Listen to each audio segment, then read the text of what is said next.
Bonjour à toutes et à tous et bienvenue dans Perspective, le cycle de conférences de l'ESJDB destiné aux dirigeants et futurs dirigeants du BTP.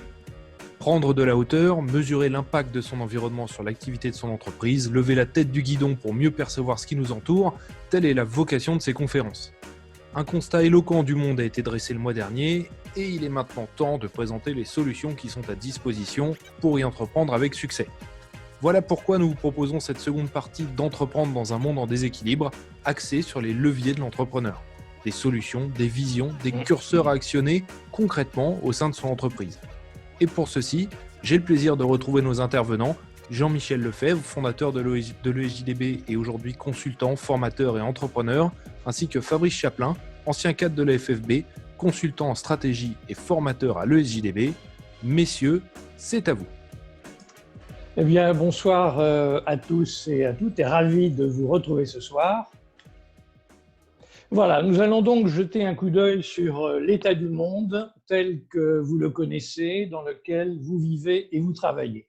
Avant de rentrer directement dans cet état du monde, un petit coup d'œil de ce qu'il a été pendant le demi-siècle qui nous a précédés. Avant donc de rentrer dans une période de tempête, le monde a vécu un demi-siècle de croissance, de prospérité et de paix, même s'il faut se le rappeler, c'était la paix qui reposait sur l'équilibre nucléaire entre l'Est et l'Ouest. On a même pu penser, à la suite de la mondialisation heureuse, que la démocratie, le libéralisme et le commerce international avaient chassé très loin la politique et l'histoire. Mais le 11 septembre 2001 à New York, l'histoire s'est réveillée dans toute sa brutalité et a ramené le monde à la réalité. C'est le début d'une série de ruptures géopolitiques sur laquelle nous allons nous pencher maintenant. Voici donc cette série de surprises et de ruptures. Et si on parle de surprises, ce sont souvent de mauvaises surprises qui ont changé le monde.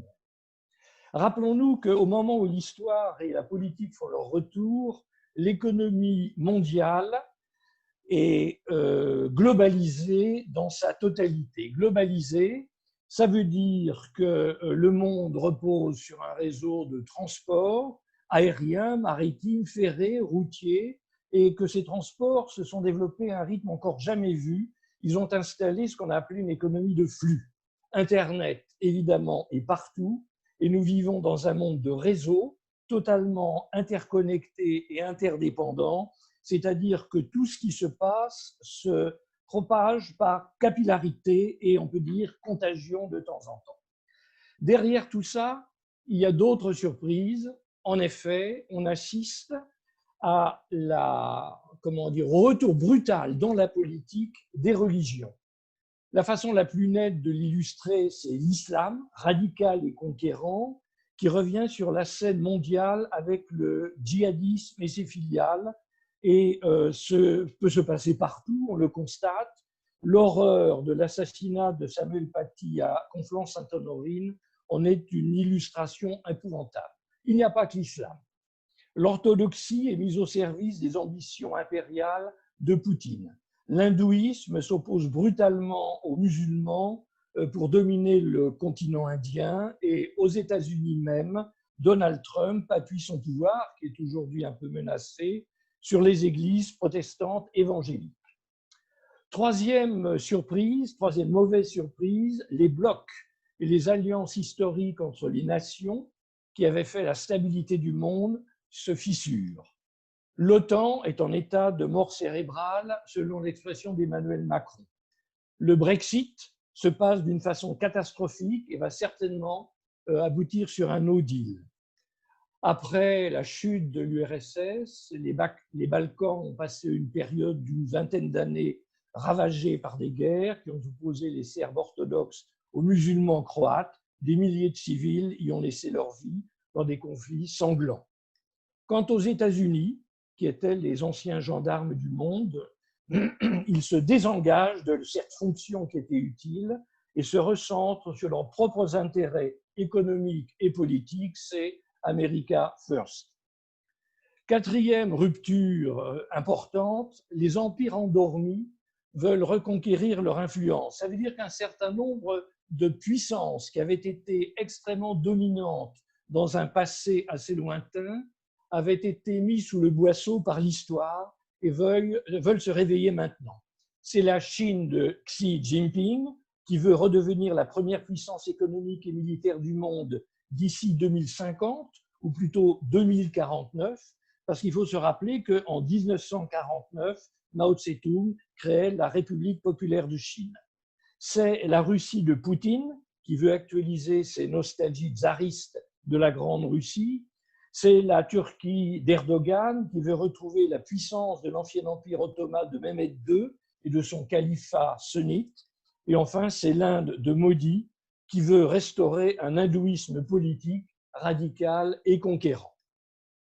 Cinquième changement, c'est que de nouveaux acteurs, de véritables acteurs géostratégiques s'imposent. Deux catégories d'acteurs nouveaux.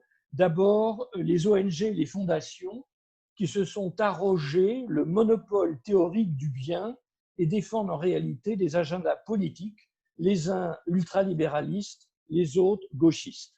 Et puis, l'autre volet de ces nouvelles puissances, ce sont les GAFAM et leur équivalent asiatique, les BATX, qui sont devenus maîtres de la technologie, de formidables puissances financières et qui ont réussi à imposer leur modèle corsaire et qui rivalisent aujourd'hui avec des États dont ils attaquent frontalement les prérogatives régaliennes et les fonctions régaliennes.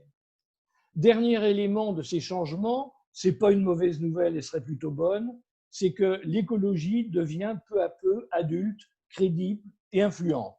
On assiste au déclin de ce qu'on peut appeler l'écologie folklorique, symbolisée par sa vedette Greta Thunberg, et elle a moins la cote aujourd'hui. Et elle a fait place à une économie plus crédible parce qu'elle est insérée dans l'économie réelle et qu'elle fait maintenant partie de la gouvernance des entreprises. Alors, quelles sont les conséquences de tout cela? Eh bien, c'est qu'un nouveau monde est en train de se dessiner aux tensions multiples. Les nombreuses fractures ont engendré une mutation radicale, c'est-à-dire qu'il ne s'agit pas d'une succession de crises dont la définition même signifie qu'elle serait cyclique, mais c'est une transformation radicale du monde. On peut parler aujourd'hui d'un nouveau paradigme qui a des conséquences un peu chaotiques. Un peu chaotique, ça veut dire quoi? Ça veut dire que les déflagrations peuvent se produire partout, qu'il est difficile de les anticiper, sinon impossible, que personne n'est à l'abri, et Fabrice l'illustrera tout à l'heure dans son exposé. On peut dire qu'aucun secteur aujourd'hui ne peut échapper aux tensions multiples de ce nouveau monde, et on va justement maintenant passer quelques minutes ensemble à regarder ces tensions. Première tension, c'est que les relations internationales sont devenues chaotiques. Premier élément, c'est que le droit international et les traités, qui étaient le socle de la stabilité et de la paix, sont remis en cause et devenus caducs. Quelques exemples, la Chine de Xi, qui veut étendre son empire économique et sa politique à l'Est et dans la mer de Chine du Sud, Poutine, qui annexe la Crimée et soutient les dictateurs voisins et le sanguinaire président syrien Bachar el-Assad, c'est Erdogan qui veut rafler le gaz dans les zones grecques et détruire ses opposants kurdes. Enfin, c'est l'Iran qui veut régenter le Liban avec les conséquences qu'on a vues sur le port de Beyrouth, qui veut se doter de l'arme nucléaire et rejeter Israël à la mer. Autre élément qui est important et plus inattendu, c'est que les États-Unis font valoir ce qu'on pourrait appeler le droit du plus fort. D'abord, ils ont mis le monde entier sous surveillance en installant les moyens d'espionner systématiquement toutes les communications du monde, qu'il s'agisse du téléphone ou de l'Internet. L'autre volet, qui est encore plus sournois, c'est que la puissance du dollar permet à la justice américaine d'imposer sa loi à tous les pays du monde à partir du moment où ils commercent en dollars. C'est ce qu'on appelle l'extraterritorialité du droit américain, qui n'est pas au service ni de la justice ni de la morale, mais tout simplement de l'économie américaine et de ses entreprises. C'est une véritable forme de guerre économique non reconnue et profondément déséquilibrée. Troisième volet de cette nouvelle instabilité, c'est l'espionnage et le piratage de tous par tous. L'espionnage a été boosté évidemment par Internet et les réseaux. C'est devenu une pratique banale que d'espionner le monde entier, les champions de toutes catégories étant la Chine, la Russie, la Corée du Nord et bien sûr les USA. La propriété intellectuelle et les brevets sont de moins en moins respectés et la piraterie maritime s'est banalisée. Elle atteint aujourd'hui des niveaux terrifiants puisqu'on considère qu'il y a un acte de piraterie réussi dans le monde par jour. Deuxième élément de cette tension multiple, ce que j'ai appelé l'ensauvagement croissant du monde. Plusieurs aspects que nous connaissons tous, l'explosion des violences et de l'insécurité, l'affaissement du respect des autorités légitimes, la perte de la confiance dans les institutions, le déclin des notions d'appartenance et de nation avec son corollaire, la montée dangereuse des communautarismes. Et derrière, la multiplication en France et en Europe de zones de non-droit. Troisième volet de ces tensions, c'est ce qu'on peut appeler le soft power et les stratégies d'influence. Qu'est-ce que c'est que le soft power? C'est tout simplement une nouvelle façon d'affronter les autres nations sans faire la guerre, sans armes et sans armée. C'est peut-être une forme de géostratégie massive et assumée, les nouvelles routes de la soie, par exemple, de Xi Jinping, ou tout simplement le déployant dans le monde d'infrastructures de réseau, qu'il s'agisse de télécom ou de transport d'énergie. Le troisième volet, c'est l'entrisme dans les structures internationales, la Chine étant championne toute catégorie, et à partir du moment où on préside une organisation internationale, c'est un moyen de faire passer de façon soft l'ensemble de ces idées géopolitiques. Dernier point, pratiqué par toutes les nations, la diffusion de la langue, des arts et de la culture et bien sûr du sport, le sport étant devenu un moyen géopolitique de pression depuis que la télévision permet à tout le monde de voir tout ce qui se passe dans le monde entier. Quatrième des volets de ces nouvelles tensions, c'est un volet qui est extrêmement complexe, c'est le volet des flux migratoires. Alors, ces flux migratoires, c'est peut-être des flux sud-nord, c'est-à-dire, grosso modo, pour le dire vite, des pays pauvres vers les pays riches. C'est peut-être des flux migratoires qui viennent depuis les zones de guerre, en particulier l'Irak et la Syrie. C'est peut-être des migrations intra-européennes qu'on pourrait appeler des migrations de confort, en particulier depuis les Balkans. Il s'agit pour les migrants de trouver un travail, une éducation pour les enfants et des soins médicaux gratuits, le tout étant facilité par la logique de l'espace Schengen. Et aujourd'hui, les flux migratoires sont devenus une arme politique.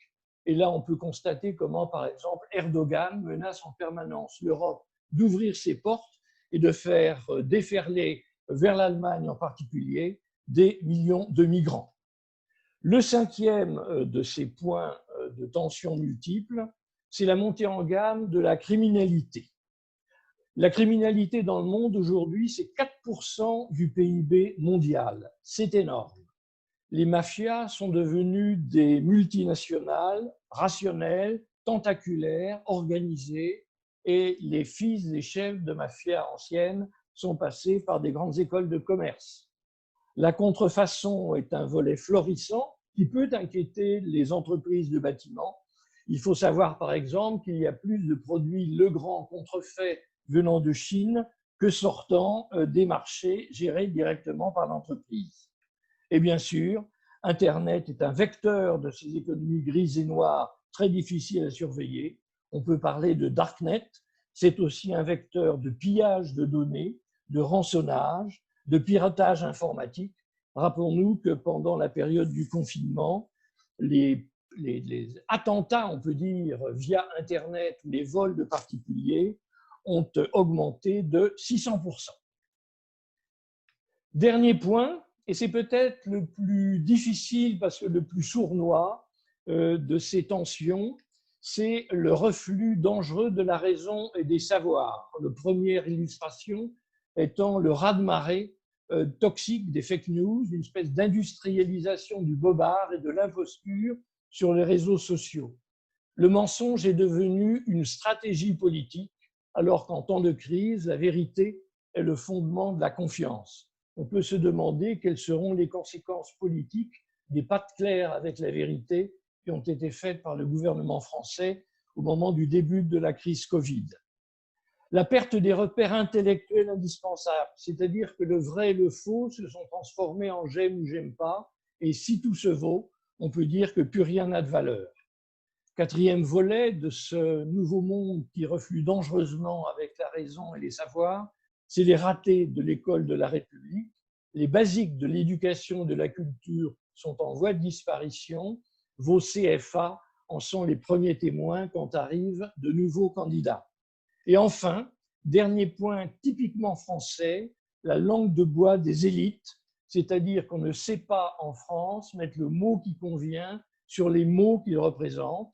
Et si on ne sait pas nommer les problèmes, on ne peut les régler et on peut être sûr qu'on ne les réglera pas. Alors, conséquence rapide de tout ça avant de donner la parole à Fabrice. Le monde dans lequel nous vivons n'est pas très joyeux, mais nous ne l'avons pas choisi, ni vous ni moi. Notre pouvoir d'action pour le changer reste limité, même si les uns les autres, nous sommes des citoyens électeurs et le cas échéant pour vous des militants professionnels.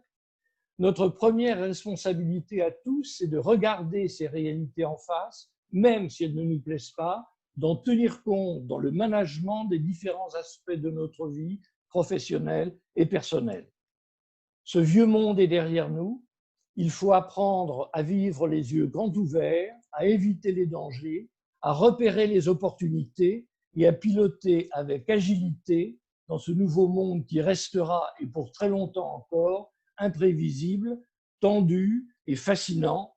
Voilà ce que j'avais à vous proposer pour dresser le cadre dans lequel maintenant vous allez retravailler avec Fabrice. Merci de votre attention.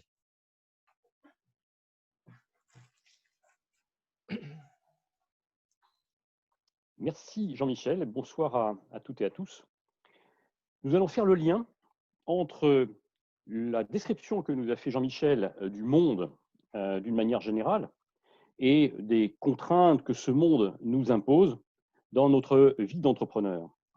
On va faire le lien avec votre entreprise et l'activité de l'entreprise sous l'angle de l'analyse des capacités stratégiques en passant par le lien avec la chaîne de la valeur. Et on va commencer par un exemple tout simple, une entreprise d'étanchéité qui pose un produit d'étanchéité qui est fabriqué quelque part dans le monde, qui vient donc de quelque part. Et depuis quelques années, de manière officielle, un de ses fournisseurs a installé une usine en Chine. On a vu avec Jean-Michel que ces acteurs mondiaux n'étaient pas anodins dans notre vie quotidienne, dans notre vie d'entreprise. Que se passerait-il si ce fournisseur ne jouait tout simplement plus son rôle de fournisseur et si nous ne pouvions plus nous fournir en produits de construction? Ce n'est pas complètement un scénario de fiction, on va le voir immédiatement, on va voir quel est notre niveau de dépendance. Il s'agit ici de produits pondéreux, de produits de construction, de granulats, dont nous sommes dépendants alors que, en France, nous avons de nombreux sites de production. Eh bien, ces sites ne sont pas suffisants et le taux de couverture au niveau national baisse d'année en année, de décennie en décennie. De 89% en 2006, nous sommes passés à un taux de couverture de 78% en 2013 et ce taux de couverture continue à baisser. Alors d'où viennent-ils ces produits? Ils viennent du monde entier et ils viennent par des routes que Jean-Michel nous a décrites il y a quelques instants. Quelques-unes d'entre elles venant d'Inde, d'Afrique du Sud, du Brésil par exemple, mais aussi d'Amérique du Nord, et ce n'est qu'un début. Nous verrons des produits de ce type-là circuler sur la planète et pas forcément en direction de la France. Ici, les routes qui sont tracées sur cette carte mènent bien chez nous. Mais que se passera-t-il quand les routes que Jean-Michel a appelées routes de la soie il y a quelques instants, ces routes seront coupées ou se dirigeront vers d'autres endroits que les endroits où nous construisons?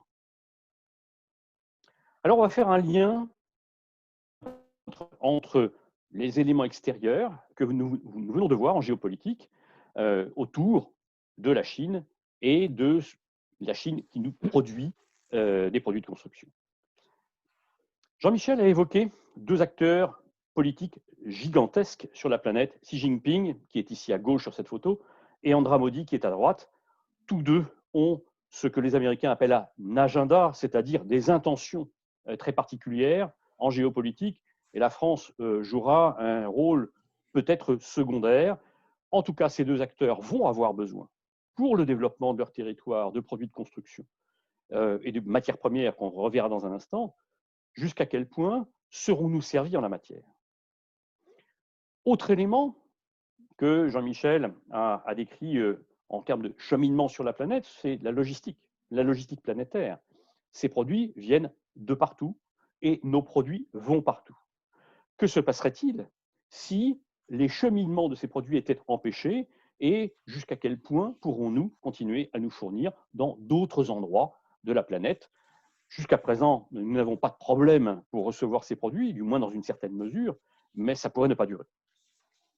Troisième élément, un élément qui nous est très familier, c'est la notion de matière première en tant que telle. Dans le bâtiment, nous utilisons des matières premières brutes et transformées. Ces matières premières viennent de moins en moins de notre territoire, et notamment pour des éléments politiques que Jean-Michel a interprétés pour nous tout à l'heure. Il a évoqué l'évolution d'une écologie qui devenait adulte, mais qui prend une place plus importante qu'elle ne l'était ces 50 dernières années. Jusqu'à quel point pourrons-nous produire les matières de construction et les produits de construction dont nous avons besoin, si ce n'est sur notre territoire, sur d'autres territoires.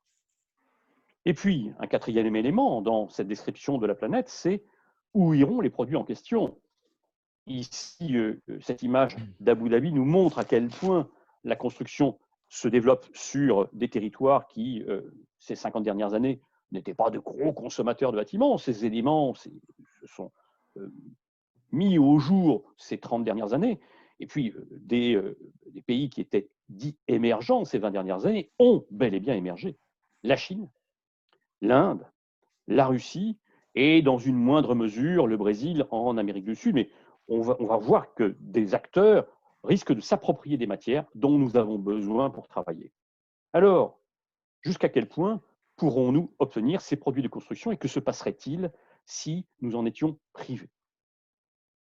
Nous allons regarder de ces événements, de ces éléments sur les capacités stratégiques de l'entreprise au quotidien. Et le premier élément qui est à mettre au jour et que je rappellerai de manière synthétique ensuite, c'est le pilotage stratégique de l'entreprise.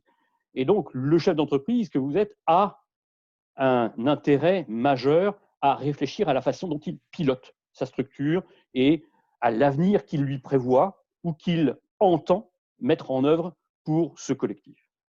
Et puis derrière, d'autres capacités stratégiques vont se faire jour. Le premier élément, c'est ce qui concerne la gestion de la performance.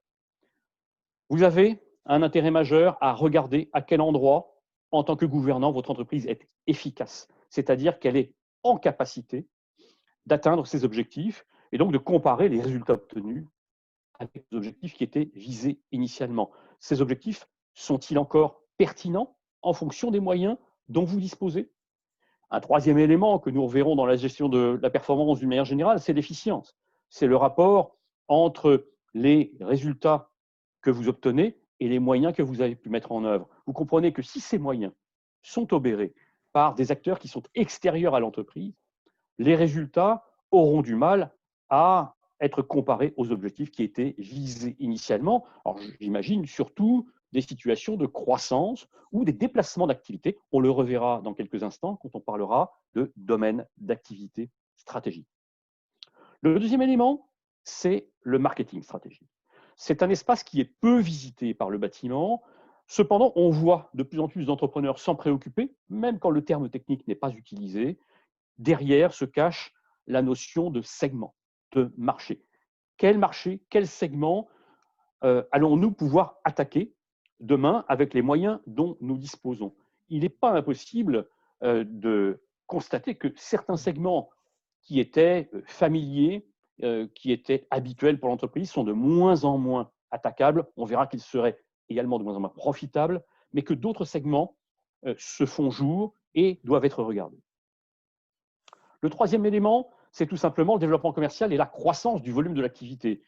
Sur ce que nous décrit Jean-Michel, en termes d'impact géostratégique, mais aussi géopolitique, cette croissance n'aura plus ce caractère automatique qu'elle a pu avoir ces 75 dernières années, d'une manière générale. On voit poindre des empêcheurs de tourner en rond en la matière, notamment parce que cette croissance pourra se déplacer à d'autres endroits sur la planète, mais aussi parce que certains acteurs sur le territoire vont nous empêcher de travailler, soit en nous interdisant d'utiliser les matériaux dont nous avons besoin, soit, comme ça s'est passé pour certaines ZAD sur le territoire national, en empêchant tout simplement que les travaux se réalisent. Quatrième élément, l'organisation de l'entreprise. Cet élément-là va être particulièrement déterminant en situation de crise, avec derrière une grosse notion d'agilité de l'organisation. Cette organisation sera-t-elle en mesure de s'adapter à des à-coups d'histoire, de production, des à-coups de sourcing de compétences qu'on reverra dans quelques instants, des à-coups de sourcing de matériaux.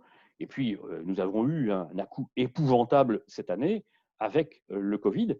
Si un événement de ce type se reproduit, jusqu'à quel point l'entreprise est-elle capable de s'adapter? La capacité suivante, c'est la plus habituelle de l'entreprise de bâtiment, c'est la production en elle-même. Jusqu'à quel point la production peut-elle être entamée? Nous avons vu lors de la précédente conférence des notions de coactivité. Nous constatons d'ores et déjà des entreprises qui sont empêchées de travailler ou ralenties dans leur flux parce que la coactivité est elle-même ralentie, c'est-à-dire que nous avons des confrères sur le chantier qui ne sont pas en mesure d'avancer comme ils le devraient. On prendra par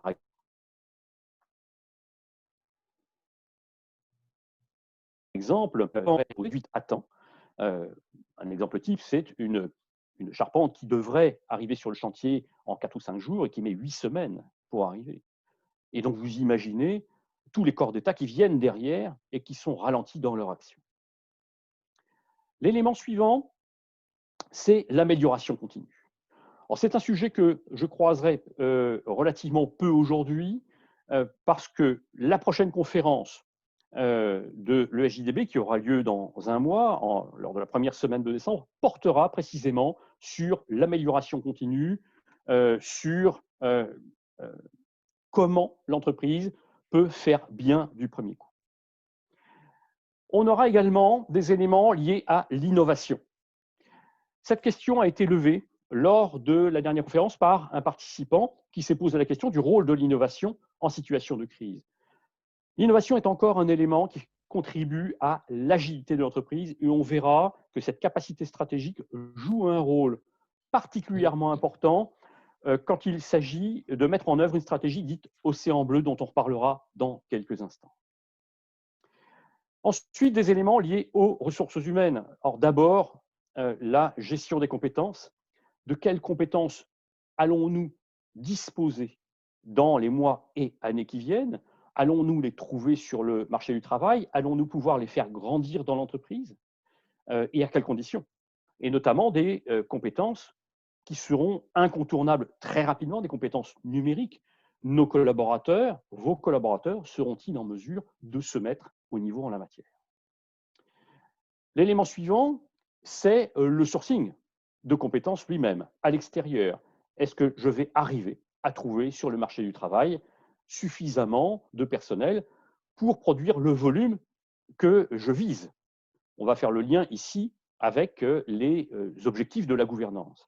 Et Jean-Michel a pointé à juste titre des bouleversements en la matière sur la planète, des bouleversements géopolitiques, géostratégiques, des bouleversements culturels et des comportements qui vont s'imposer à nous et qui risquent de nous poser des problèmes en matière de volume de sourcing et en qualité de sourcing de compétences. Le dernier élément, la dernière capacité stratégique dont je parlerai ce soir, c'est le management des hommes. Le management des hommes a toujours été une capacité stratégique centrale dans les entreprises de bâtiment, à quelque niveau que ce soit, mais bien entendu avec une importance toute particulière pour l'encadrement intermédiaire, chef d'équipe, chef de chantier, conducteur de travaux notamment. Ce sont des comportements que l'on va rechercher, des comportements de leadership, des comportements de mise en œuvre de l'organisation d'entreprise, des comportements de mise en œuvre de l'amélioration continue que l'on va attendre du management. On va attendre un complément de performance au niveau de chantier qui n'est pas facile à atteindre quand tout est difficile, notamment en termes de sourcing. Nous allons donc faire le lien entre ces capacités stratégiques et les domaines d'activité stratégique de l'entreprise, mais quelques questions à se poser avant que nous y passions. Mon entreprise est-elle pilotée au sens stratégique? Et donc, posez-vous la question qu'évoquait Jean-Michel tout à l'heure. Est-ce qu'il y a une vision de la gouvernance? Est-ce que les objectifs de la gouvernance ont été fixés et transmis à la dirigeance, au management exécutif de l'entreprise? Y a-t-il un pilotage derrière tout ça? Ensuite, est-ce que je suis capable de mesurer la performance que j'attends et à quel endroit ai-je besoin de me placer des indicateurs pour mesurer cette performance? En termes de marché, les segments que je vise sont-ils réels? Est-ce qu'ils existent réellement? Et puis, quel volume vont-ils pouvoir produire? Est-ce que ce volume m'est accessible? Mon organisation est-elle adaptée? Ici, on revient à l'idée d'agilité, adaptée en termes de structuration physique de l'entreprise, mais aussi en termes d'agilité, de transformation, de conduite du changement. Est-ce que si je décrète un changement, mes collaborateurs sont en mesure de me suivre? Est-ce que nous sommes en mesure d'innover? Ça mérite de s'y attarder à nouveau quelques instants. L'innovation va porter sur l'innovation managériale, l'innovation de production, l'innovation de solutions techniques. Ces éléments d'innovation vont nous permettre de mettre en œuvre un mode stratégique non concurrentiel, autrement dit, qui va se débarrasser de la notion de concurrence pour aller travailler des segments seuls en situation on va dire de liberté d'entreprise. Est-ce que je peux sourcer la matière? Jusqu'à présent, ce sourcing de matière s'est à peu près bien passé en France.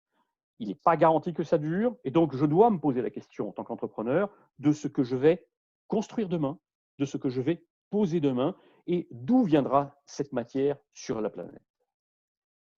Est-ce que nous pouvons implémenter une démarche d'amélioration continue? Ne cherchons pas quelque chose de compliqué, mais commençons tout simplement par regarder à quel endroit nous perdons du temps, nous perdons de la matière. Ces éléments-là seront revus en détail par Thibault Lantier dans un mois lors de la prochaine conférence. Le management est-il adapté à mon projet? Est-ce que j'ai des managers qui comprennent mon projet, sont capables de mettre en œuvre le projet de l'entreprise et sont au niveau en termes organisationnels? Le niveau de compétence des collaborateurs, de l'entreprise en général, est-il celui qui est visé par mon organisation? Est-ce que je suis lucide sur ces éléments-là ou est-ce que je m'illusionne sur le niveau de compétence? Et puis, est-ce que je peux maintenir ce niveau de compétence? Est-ce que je peux le faire monter pour faire la différence? Une dernière interpellation, est-ce que je peux sourcer le personnel dont j'ai besoin? Ici, on n'est plus sur des notions de volume. Certes, la qualité va jouer, mais on a vu sur la gestion de compétences que dans de nombreux cas, je vais devoir moi-même former les personnes dans l'entreprise. Et donc, d'où va venir ce personnel? Est-ce qu'il viendra de France? Est-ce qu'il viendra d'autres endroits sur la planète? On va faire le lien maintenant avec les domaines d'activité stratégique et puis on va se dire ce que c'est un domaine d'activité stratégique. C'est une partie de l'entreprise, tout simplement, qui est dotée de clients spécifiques. Donc, on peut distinguer des catégories de clients différentes d'un domaine d'activité stratégique à un autre. D'une chaîne de la valeur spécifique, on reverra tout à l'heure le détail d'une chaîne de la valeur. Alors notamment, j'y insiste sur la constitution du coût interne de la valeur. Dotée de compétences spécifiques. Alors dans le bâtiment, elles sont faciles à repérer. On comprend facilement que des compétences de plombier peuvent être différentes de compétences d'électricien ou de climaticien, par exemple, même si les individus derrière sont les mêmes, mais les compétences sont différentes les unes des autres. Éventuellement de technologies spécifiques, c'est-à-dire qu'on va mettre en œuvre des technologies qui, d'un domaine d'activité à un autre, ne sont pas identiques, de modes de commercialisation, le marché public, marché privé, et puis on croisera éventuellement avec les segments de marché. Et d'une manière générale, vous pourrez allouer à ces domaines d'activité stratégique des moyens qui leur sont propres, comme si vous aviez des mini-entreprises dans l'entreprise. Un exemple simple, hein, c'est un exemple d'une entreprise de peinture qui a 6 domaines d'activité. Un premier en monument historique, le deuxième dans la peinture de logement, le troisième dans la peinture de locaux professionnels, le quatrième dans les locaux commerciaux, le cinquième dans la façade et le sixième dans l'ITE. On a ici 6 domaines d'activité stratégique pour une PME de peinture tout à fait classique. Première question sur chacun de ces domaines. Est-ce qu'il est viable? Est-ce qu'il tient encore debout? Est-ce que je peux encore faire quelque chose dans ce domaine? Sur l'entreprise que j'évoque ici et qui est bien réelle, la question s'est posée pour 2 domaines d'activité, les monuments historiques, à l'endroit où se trouvait cette entreprise, et puis les commerces. Que se passe-t-il quand le commerce est en berne? Ensuite, si ce domaine est viable, est-il économiquement profitable? Je peux certes le travailler, faire du volume, mais est-ce qu'il est encore possible de trouver des marges opérationnelles sur ce domaine d'activité et comment je vais les constituer? D'une manière générale, posons-nous la question sur chacun de nos domaines d'activité. Est-ce qu'il est possible de continuer à les mettre en œuvre? Alors, on va faire le lien avec les facteurs de succès, facteurs clés de succès. Et on va les associer à la chaîne de la valeur que j'ai évoquée lors de la dernière conférence. Avec une chaîne de la valeur, bien entendu, complètement caricaturée, hein, qui enchaîne la vente, la conception, la préparation, la réalisation et la clôture. Et nous allons faire le lien avec l'exposé géopolitique de Jean Michel. Le premier élément concerne la vente. Est-ce que je vais avoir besoin d'un relationnel spécifique? Et ce relationnel, comment je vais le construire dans mon entreprise? Et de l'autre côté, est-ce que je vais avoir besoin d'une offre spécifique, soit dans sa largeur, soit dans sa profondeur, c'est-à-dire avec des catégories, par exemple, de finition ou des catégories de prix? Si le monde dans lequel je vis, le monde extérieur, ne me permet pas d'offrir cette profondeur ou ne me permet pas de trouver les compétences relationnelles dont j'ai besoin, est-ce que je peux encore me maintenir sur ce facteur de succès? Ensuite, sur la conception, des éléments de conception qui sont liés à la technicité dans l'entreprise. Est-ce que mon entreprise est en mesure de mettre en œuvre un niveau de technicité tel qu'on est en train de l'exiger maintenant sur le marché que je veux attaquer? Et puis de l'autre côté, sur l'exclusivité de ce que je propose. Est-ce que mon entreprise est suffisamment différenciante sur ce facteur de succès qu'est l'exclusivité? Est-ce que je suis capable de proposer des choses que mes confrères ne proposent pas? Et là encore, si ces produits exclusifs viennent d'un autre territoire ou sont constitués de parties venant d'un autre territoire, est-ce que cette exclusivité pourra être maintenue? Sur la préparation de chantier notamment, est-ce que je vais disposer des compétences en interne pour avoir un niveau de compétences au niveau attendu par l'entreprise en interne? Est-ce que je suis en mesure de planifier de manière suffisamment serrée mon intervention pour que mes clients continuent à faire appel à moi? Et en termes de planification, si je suis empêché par des éléments extérieurs, je ne pourrai pas intervenir. Je vais subir ce qui va se passer à l'extérieur. On repensera ici à des flux logistiques planétaires ou tout simplement à de la coactivité sur le chantier. En réalisation, est-ce que je suis en mesure de mettre en œuvre une politique d'amélioration continue, c'est-à-dire de diminuer tous les espaces où je perds du temps, je perds de la matière, je perds de la valeur? Et du côté du client, est-ce qu'il exige de moi une forme de certification que je suis en mesure de lui fournir? On reviendra ici à des notions de compétence. Et puis sur la clôture de l'affaire, notamment d'un point de vue financier, est-ce que je suis capable de faire bien du premier coup et suffisamment rapidement pour être payé rapidement? Et puis du côté de l'exigence du client, est-ce que je vais être suffisamment rapide et suffisamment propre pour ne pas avoir de soucis avec le client au moment de me faire régler? Eh bien, tous ces éléments constituent quelques facteurs clés de succès et on les lira de deux manières. On va lire des facteurs qui viennent de l'exigence interne de l'entreprise. On les appelle des facteurs d'offre. Ces facteurs qui viennent de l'interne, ils sont en général dictés par le dirigeant lui-même. Relationnel, technicité, compétences, amélioration continue, bien du premier coup, ce sont des exigences du dirigeant qui va considérer qu'il ne peut créer de la valeur que dans ces conditions de facteurs de succès. Et puis, on va avoir des facteurs qui viennent des clients. Et on les appellera des facteurs de demande. Et ces facteurs de demande, ils vont s'imposer à nous. On va peu les maîtriser de manière évidente. Ils vont nécessiter qu'on se penche sur ce qu'exige le client de nous.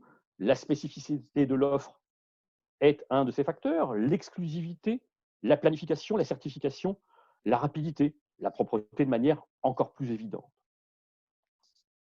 Alors, en partant de l'ensemble de ces éléments externes et internes, l'entrepreneur va faire le choix d'une stratégie par domaine d'activité stratégique. C'est même à ça que sert le découpage en domaines d'activité, pour un horizon déterminé qui est de plus en plus proche. Si nous avions eu cette intervention il y a 15 ou 20 ans, nous aurions parlé d'une stratégie à 3 ans. La stratégie, elle s'élabore d'année en année à notre époque.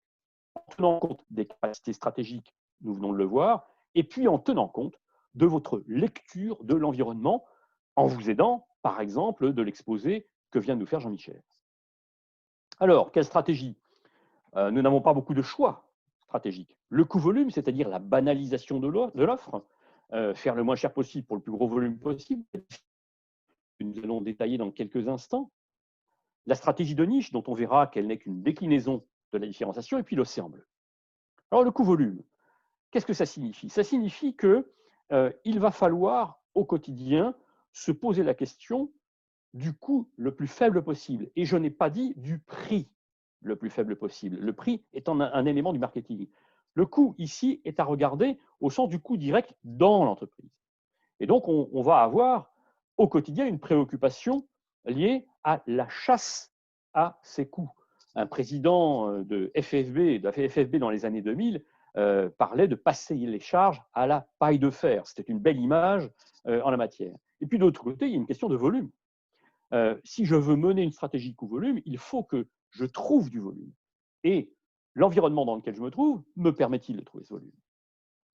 La deuxième stratégie possible, accessible, c'est la différenciation. C'est de faire différent, soit par sophistication, soit par épuration de l'offre standard. Et donc, il va s'agir de repérer cette offre standard et de faire le choix de la sophistiquer, c'est-à-dire de proposer quelque chose en plus pour un prix plus élevé, ou d'en enlever quelque chose, de l'épurer pour un prix moins élevé.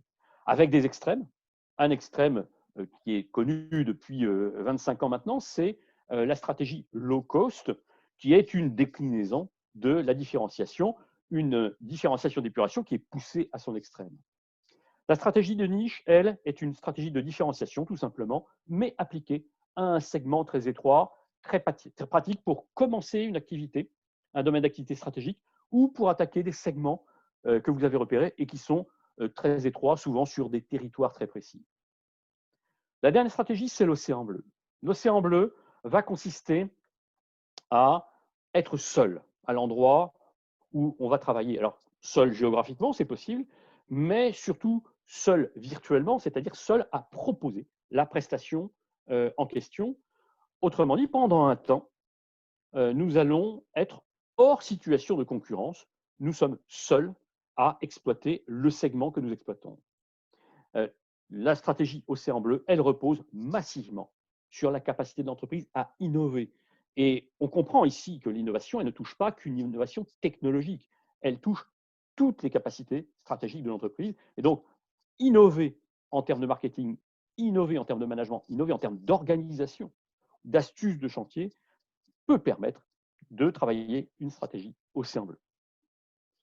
Alors, en conclusion, l'entreprise, elle n'est plus sur un espace réduit qui lui permettrait de passer outre son environnement. Le dirigeant et le métier d'entrepreneur passent obligatoirement par une analyse de l'état interne de l'entreprise et une analyse de ce qui se passe à l'extérieur de l'entreprise. Nous avons vu en 2 conférences, grâce aux détails et à l'interprétation que nous a donnée Jean-Michel de ce monde extérieur, à quel point il était mouvant, à quel point il impactait le monde de l'entreprise, le monde économique d'une manière générale, de s'arrêter. Merci. Merci beaucoup, Fabrice, pour cette intervention. On va maintenant passer aux questions. Donc là, je vais passer la main à Guy Théier, directeur de l'EJDB, qui s'est chargé de les compiler et de les sélectionner. Oui, merci Guillaume. Donc de nombreuses questions, je les résumerai par 3 thèmes. Les tensions, j'ai pas mal de questions autour des tensions, les capacités stratégiques, les outils et le métier de dirigeant. Voilà. Donc une première question sur les tensions du monde, donc peut-être plutôt pour Jean-Michel. Beaucoup d'origines des tensions appellent à une ou des réponses politiques. Un chef d'entreprise est-il le mieux placé pour ce type d'engagement?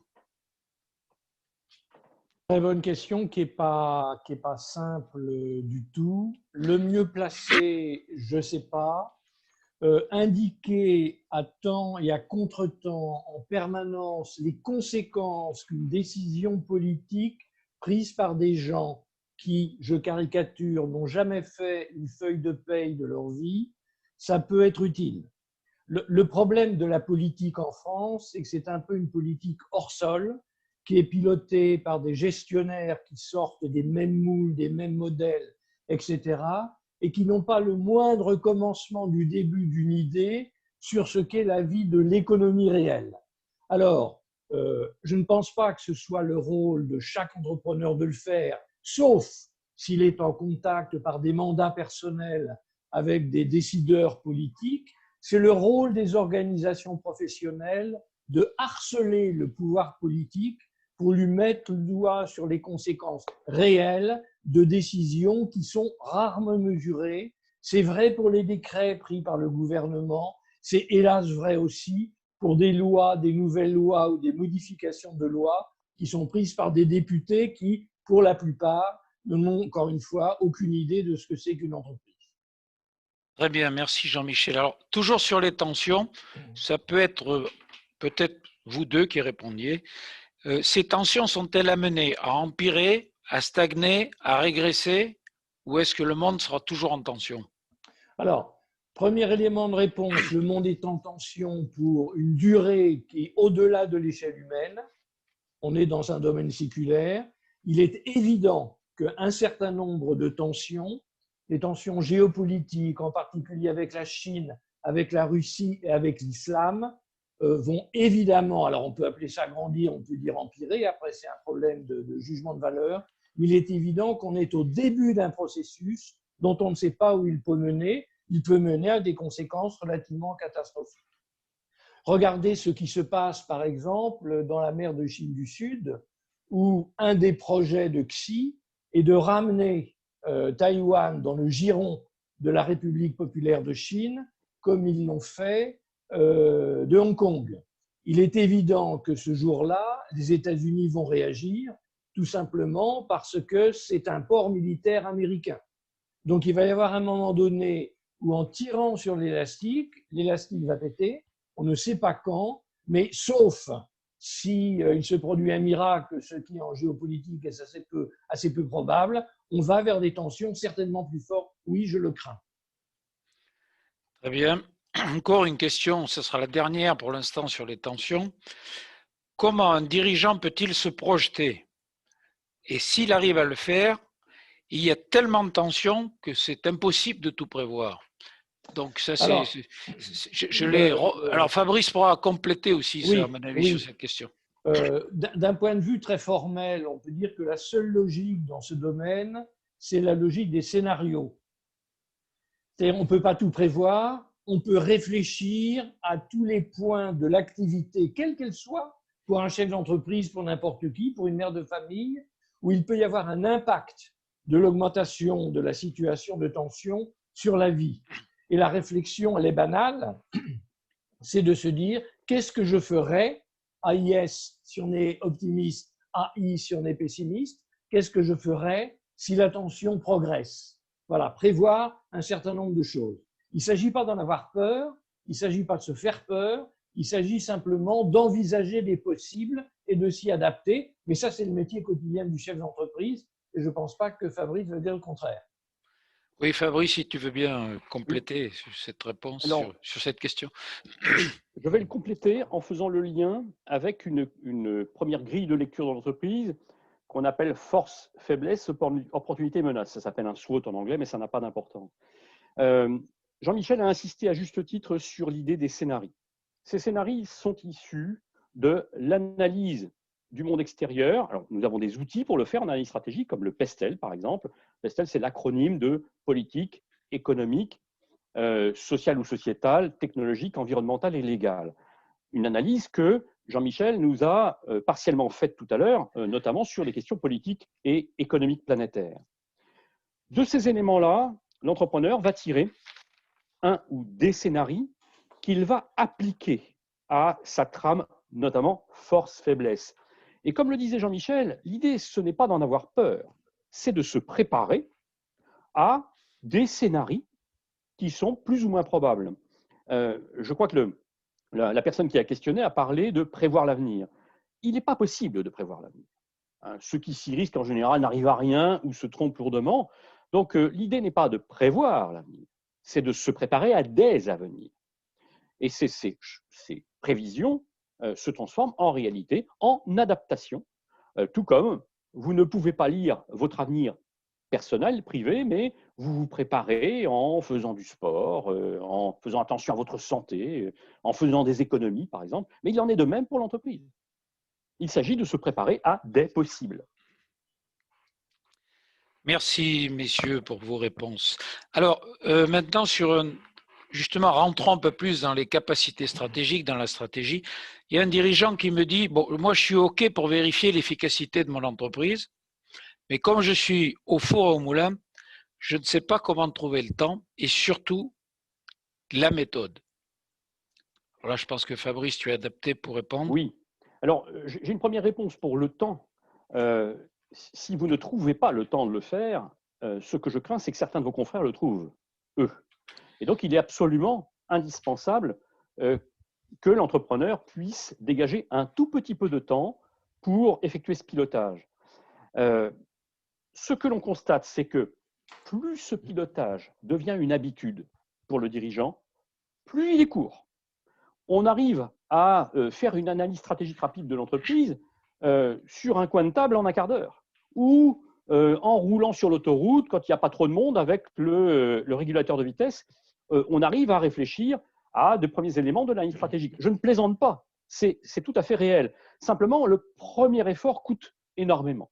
Non pas qu'il soit difficile techniquement, et donc je vais sur la deuxième partie de la question sur la méthode. Cette méthode, elle existe. Elle est mise en œuvre notamment au sein de l'ESJDB, aussi bien pour le parcours EB que pour le parcours Visio.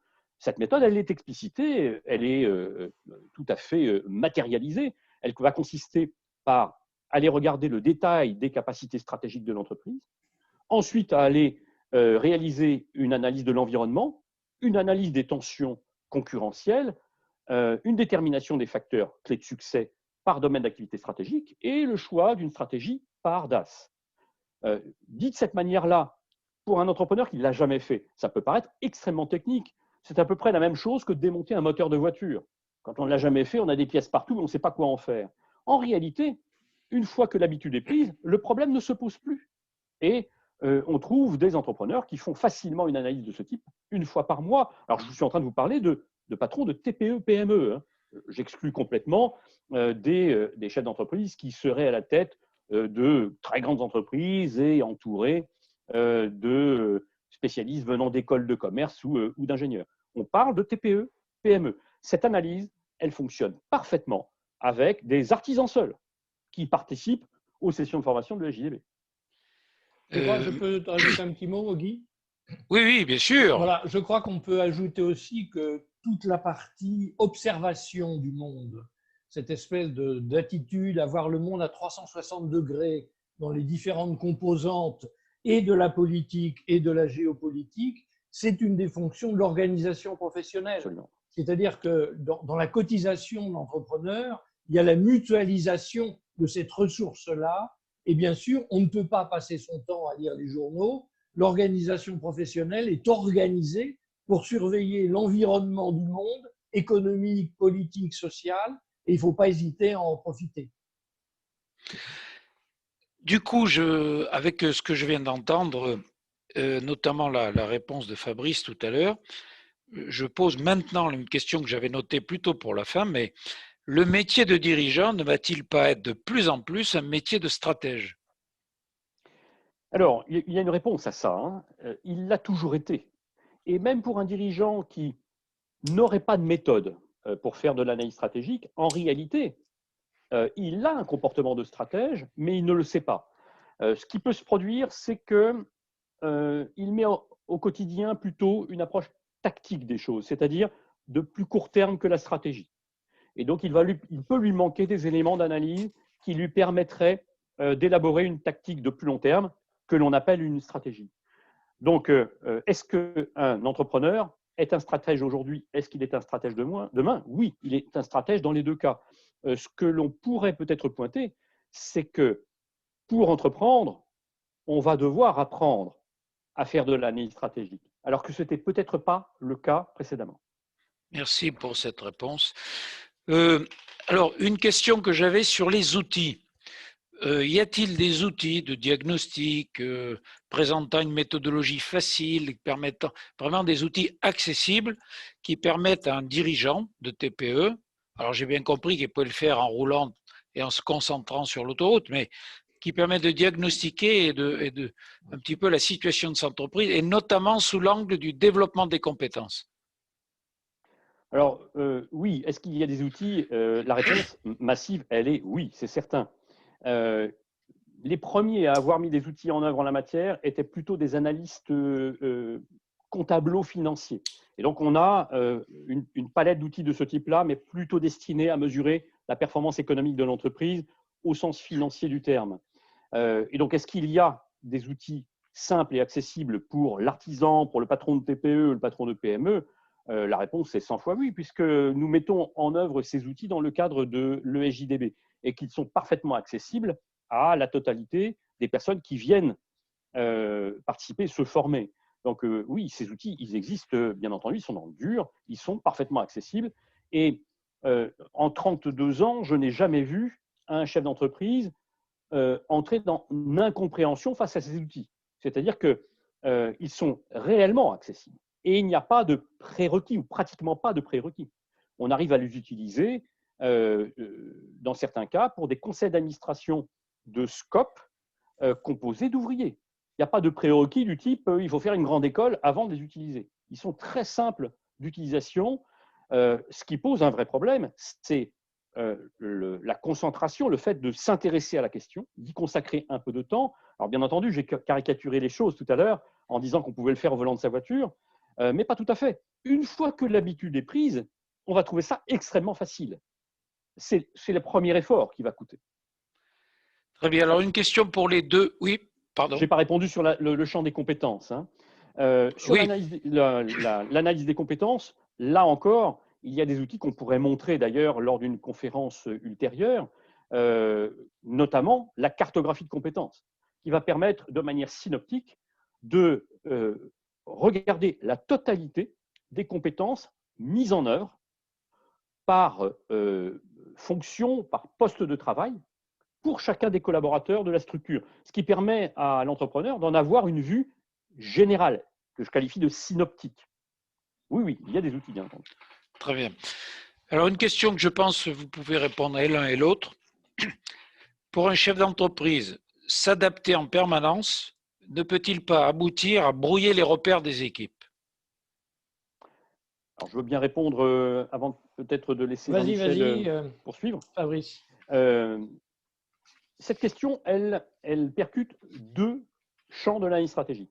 La gouvernance d'un côté et la dirigeance de l'autre. La gouvernance, parce qu'elle a pour mission, entre autres, de donner une vision de l'entreprise, de définir les missions de cette entreprise et d'en définir les valeurs.